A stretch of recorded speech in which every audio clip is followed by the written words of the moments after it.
Pemirsa, Kementerian Keuangan mengaku khawatir mengenai skema pensiunan pegawai negeri sipil yang ada saat ini.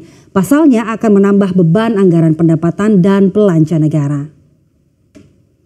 Direktur Jenderal Anggaran Nisa Rahmatawarta menjelaskan skema pensiunan PSYugo yang berlaku saat ini karena pembayaran gaji pensiun diambil dari pemberi kerja dengan menyisihkan uang saat jatuh tempo dan tidak pernah membuat akumulasi dana.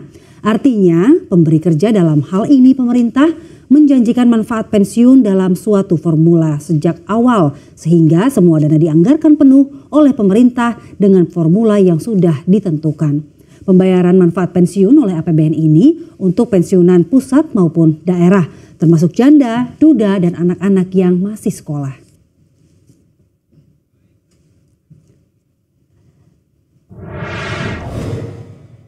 Lalu seberapa besar dana pensiun ASN di Indonesia dan apakah benar memberatkan APBN? Rekan saya Bramudia Prabowo akan memaparkannya untuk Anda. Silakan, Bram. Ya, bicara terkait profesi idaman calon mertua atau PNS memanglah sangat menarik untuk dibicarakan. Mulai dari masalah kinerja PNS yang masih rendah dan pernah juga disebut oleh mantan Menpan RB kita. Lalu masalah kedisiplinan PNS yang juga masih perlu dibenahi menurut mantan Wapres RI Bapak Yusuf Kalla. Hingga kini masalah dana pensiun PNS yang ternyata ikut membebani APBN kita menurut Menteri Keuangan Republik Indonesia Ibu Sri Mulyani Indrawati. Lalu kenapa sih bisa seperti itu dana pensiun PNS ini yang sudah dibayarkan tiap bulan dari gaji PNS masih menjadi tanggungan dari APBN negeri ini? Selengkapnya akan kita ulas bersama dalam Dana Pensiun Bebani Negara. Nah, kita lihat juga datanya begitu ataupun kita mengamati data yang dipublikasikan oleh Kementerian Keuangan, ternyata dana pensiun ini cukup membebani negara karena angkanya bisa dilihat sendiri mengalami peningkatan terus-menerus dan mengambil porsi anggaran dari APBN kita. Bisa kita lihat di layar ini di mana untuk dana pensiun terus naik ini dengan sumber data Kementerian Keuangan RI di tahun 2018 saja dimulai begitu ya. Kita lihat dana pensiunnya sudah mencapai 90,82 triliun rupiah. Terus meningkat juga 99,75 triliun rupiah di tahun 2019, lalu juga di tahun 2020 kembali mengalami peningkatan di angka 104,97 triliun rupiah maksud kami, dan yang terakhir di 2021 dananya ataupun anggarannya mengerus APBN kita mencapai 112 triliun rupiah. Mengapa hal ini bisa terjadi? Diindikasikan pula bahwa dana pensiun mengalami peningkatan tiap tahunnya dikarenakan jumlah pensiunan yang juga terus bertambah tiap tahunnya sehingga angkanya pun ikut bertambah. Selain itu diterangkan pula oleh Kementerian Keuangan RI bahwa peningkatan dana pensiun ini juga diakibatkan karena harapan hidup pensiun pun lebih panjang. Kesehatan para pensiunan makin baik sekaligus kehidupan pensiunan makin memadai dibandingkan pensiunan zaman kemerdekaan dahulu. Lalu dengan kalkulasi ini apakah angka dana pensiun di tahun 2022 yang ditopang oleh APBN juga terjadi peningkatan? Kita lihat di slide selanjutnya. Nah, bisa dilihat di sini di mana jawabannya jelas saja terjadi peningkatan. Bahkan untuk proyeksi angkanya pun diproyeksikan mengalami peningkatan sebesar 119 triliun rupiah. Atau naik 7 triliun rupiah dibandingkan dana pensiun tahun sebelumnya atau di tahun 2021 kemarin. Maka dari itu agar tidak tergulung akan dana pensiun yang lebih besar lagi, pemerintah pun kini sedang mengkaji untuk merubah skema dana pensiun dari PSYugo begitu menjadi skema fully funded. Di sini memang untuk meringankan beban dari APBN dari belanja negara untuk dana pensiun ini. Rencananya pun tak perlu menunggu lama lagi kajian ini rampung.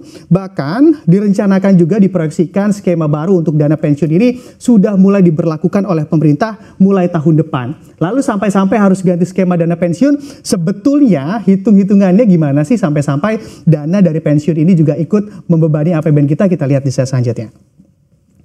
Nah, nih kalau kita perhatikan juga mencoba memahami terkait hitung-hitungan yang disampaikan oleh Justinus Prastowo selaku staf Menteri Keuangan Republik Indonesia di mana pihaknya menyampaikan beban yang harus ditanggung APBN dalam skema dana pensiun saat ini. Banyak timbul pertanyaan, mengapa sih negara bisa terbebani dana pensiun padahal kan tiap bulan gaji PNS telah dipotong untuk dana pensiun. Dan ternyata jawabannya ataupun Justinus menerangkan bahwa merujuk pada potongan sebesar 8 per bulannya yang dikenai oleh PNS ataupun dari gaji PNS terbagi menjadi dua, di mana persentasenya adalah sebesar 4,75% digunakan untuk akumulasi iuran PNS atau AIP dan 3,25% untuk jaminan hari tua dari PNS, yang ternyata juga untuk AIP-nya Anda diperhatikan bukan sebagai dana pensiun, sekaligus sisanya itu yang saya sebutkan tadi di 3,25% untuk jaminan hari tua PNS dikelola oleh PT Taspen dan diterimakan sekaligus saat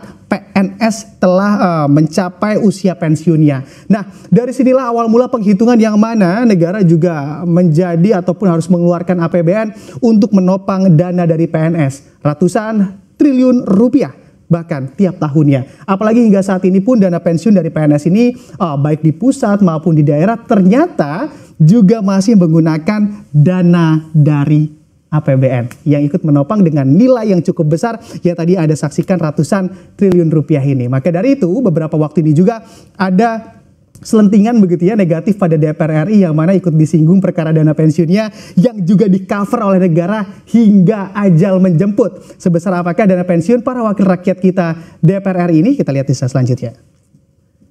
Nah, kita lihat juga ataupun mengintip dana pensiun untuk para anggota DPR RI, di mana pensiunan yang didapat oleh anggota DPR RI bisa kita lihat di sini.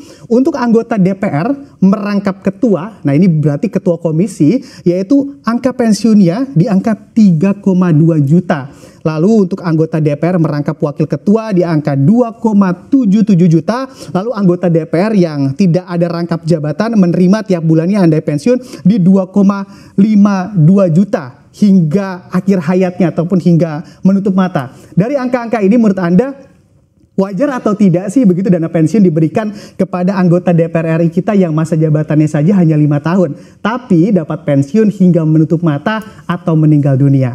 Atau justru memang pantas dana pensiun ini diberikan begitu kepada wakil rakyat kita anggota DPR RI karena rasa terima kasih telah menjadi penyambung lidah rakyat dalam menyampaikan aspirasi. Tulis di kolom komentar di bawah bagaimana komentar Anda terkait dana pensiun untuk DPR hingga akhir hayat ini. 2025 yang sekaligus merupakan simbol dimulainya pelaksanaan tahun anggaran APBN 2025. Kami haturkan terima kasih atas kesediaan Bapak Presiden Republik Indonesia untuk menghadiri dan nantinya akan memberikan arahan langsung bagi pelaksanaan anggaran pendapatan belanja negara atau APBN 2025. Dan ini merupakan tahun pertama dari pemerintahan Presiden dan Wakil Presiden terpilih. APBN 2025 disusun dalam masa transisi pemerintahan hasil pemilu 2025. Di dalam proses penyusunan, pemerintah bersama DPR telah melakukan komunikasi dan konsultasi dengan Presiden terpilih agar program pembangunan prioritas Presiden terpilih dapat diakomodasikan secara optimal dalam APBN 2025. Dukungan Dewan Perwakilan Rakyat sangat konstruktif dan baik di dalam penyusunan Undang-Undang APBN 2025. Termasuk di dalam memberikan fleksibilitas untuk mengantisipasi format dan prioritas pemerintahan baru. Pemerintah menyampaikan terima kasih dan penghargaan setinggi-tingginya kepada pimpinan dan seluruh anggota DPR RI atas segala masukan, dukungan, dan kerjasama yang luar biasa baik sehingga seluruh proses pembahasan Undang-Undang APBN tahun 2025 dapat diselesaikan dengan baik sesuai jadwal. Pemerintah juga mengapresiasi peran Badan Pemeriksa Keuangan di dalam menjaga integritas dan akuntabilitas pengelolaan keuangan negara yang merupakan tonggak penting untuk mewujudkan pemerintahan yang bersih, transparan, dan bertanggung jawab. Bapak Presiden, Bapak Wakil Presiden, dan hadirin yang kami hormati. APBN adalah instrumen penting yang sangat menentukan kemajuan suatu bangsa. APBN merupakan instrumen andalan dalam melindungi masyarakat dan perekonomian di dalam menghadapi berbagai gejolak, guncangan, serta krisis. Peran penting ini mengharuskan APBN terus dijaga kesehatannya, kredibilitasnya, dan sustainabilitasnya agar tidak menjadi sumber masalah. Alhamdulillah Indonesia terus mampu menjaga keseimbangan antara upaya meraih kemajuan pertumbuhan ekonomi dan pemerataan dengan menjaga stabilitas dan sustainabilitas. Prestasi ini tidak mudah dan perlu terus dijaga karena guncangan dan gejolak serta krisis akan terus terjadi, seperti pandemi COVID-19, dinamika global politik, keamanan, seperti konflik di Rusia, Ukraina, di Timur Tengah, serta perang dan ketegangan ekonomi dan perang dagang antara negara-negara besar. Bapak Presiden yang kami hormati beserta seluruh hadirin sekalian, APBN 2025 disusun dengan asumsi perkembangan dan proyeksi ekonomi tahun 2025 yang dinamis dan penuh ketidakpastian geopolitik. Perekonomian Indonesia dalam periode 2022 hingga 2024 diperkirakan tumbuh di kisaran 5% di tengah melambatnya ekonomi global dan terjadinya perang dagang dan proteksionisme serta konflik geopolitik yang menyebabkan volatilitas harga komoditas. Upaya menjaga momentum pertumbuhan dilakukan dengan menjaga stabilitas harga, dengan menjaga inflasi yang terus rendah. Inflasi di bulan November 2024 adalah sebesar 1,55% year on year, termasuk terendah di dunia. Konsumsi tetap terjaga, kinerja investasi terus diperbaiki dan ekspor menunjukkan tren yang meningkat. Alhamdulillah neraca perdagangan Indonesia mencapai surplus 54 bulan berturut-turut. Hal ini menunjukkan daya tahan dan sekaligus potensi perekonomian Indonesia di sektor-sektor yang mampu menghasilkan barang komoditas ekspor seperti manufaktur dan juga sektor yang tumbuh di dalam negeri seperti perdagangan dan konstruksi. Dengan capaian perekonomian yang relatif baik dan stabil hingga 2024 ini akan menjadi pijakan bagi akselerasi target pembangunan dan pertumbuhan ekonomi yang lebih baik dan lebih tinggi di tahun 2025 dan 5 tahun ke depan. Bapak Presiden dan para hadirin sekalian, pemerintah dan DPR telah menyepakati belanja negara tahun 2025 adalah sebesar 3.621,3 triliun rupiah. Hal ini meningkat 8,9% dibandingkan APBN 2024. Belanja pemerintah pusat mencapai 2.701,4 triliun rupiah. Ditujukan untuk mendorong program prioritas pemerintah di bidang pendidikan, kesehatan, perlindungan sosial, ketahanan pangan dan energi, serta perumahan. Program unggulan 2025 telah ditampung di APBN melalui program makanan bergizi gratis, pemeriksaan kesehatan gratis, renovasi sekolah, sekolah unggulan terintegrasi, dan terciptanya lumbung pangan nasional, daerah, dan desa. Arahan Bapak Presiden mengenai prioritas dan fokus program pemerintah akan terus menjadi pegangan bagi alokasi dan realokasi anggaran kementerian dan lembaga serta transfer ke daerah untuk tahun 2025. Transfer ke daerah sebesar 919,9 triliun rupiah untuk mendukung akselerasi pertumbuhan ekonomi dan pelayanan yang inklusif.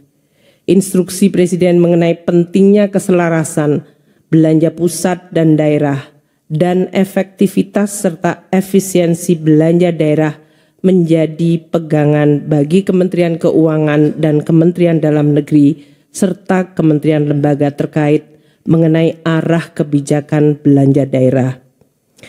Pendapatan negara tahun 2025 adalah sebesar 3.005,1 triliun.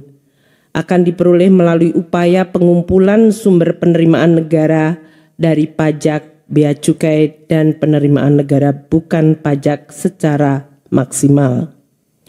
untuk mengejar berbagai potensi penerimaan dengan tetap menjaga iklim investasi, penerimaan negara baik dari perpajakan dan PNBP dilakukan dengan tetap menjaga aspek keadilan, di mana mereka yang tidak mampu dibantu negara melalui berbagai instrumen seperti bantuan sosial, bantuan pendidikan, kesehatan, termasuk subsidi dan fasilitas pembebasan pajak.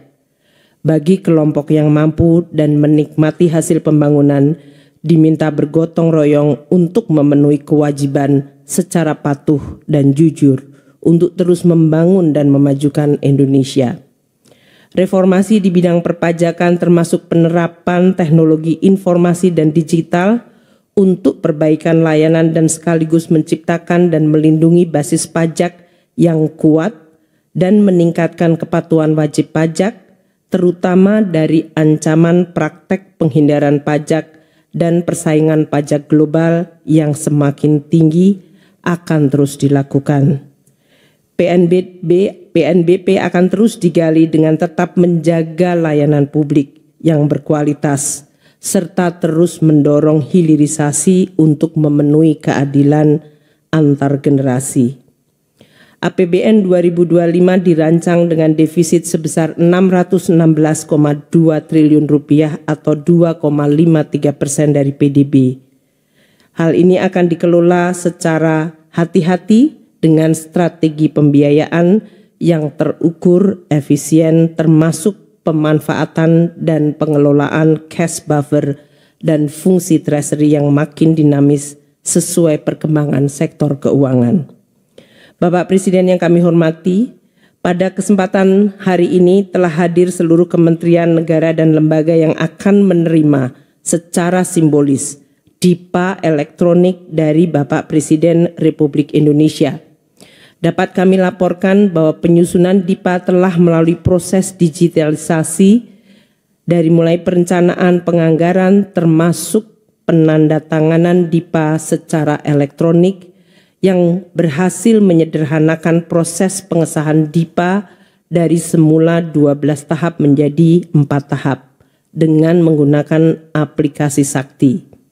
Untuk itu, Bapak Presiden dengan segala hormat kami mohon kesediaan untuk dapat menyerahkan DIPA secara simbolis kepada seluruh menteri dan pimpinan lembaga dan daftar alokasi transfer ke daerah 2025 kepada para gubernur dan sekaligus memberikan arahan dalam pelaksanaan APBN tahun 2025. Sesuai arahan Bapak Presiden pada sidang Kabinet Paripurna tanggal 6 Desember, seluruh kementerian dan lembaga dan pemerintah daerah terus fokus mendukung prioritas yang telah ditetapkan Presiden terpilih. Review dan penataan anggaran antar kementerian dan lembaga yang saling terkait, terutama di bidang anggaran pendidikan dan anggaran infrastruktur yang mendukung program ketahanan pangan termasuk program pemberian makanan bergizi dan ketahanan energi harus dilakukan bersama-sama dengan Menteri Koordinator untuk dapat dilaporkan dan diputuskan oleh Presiden.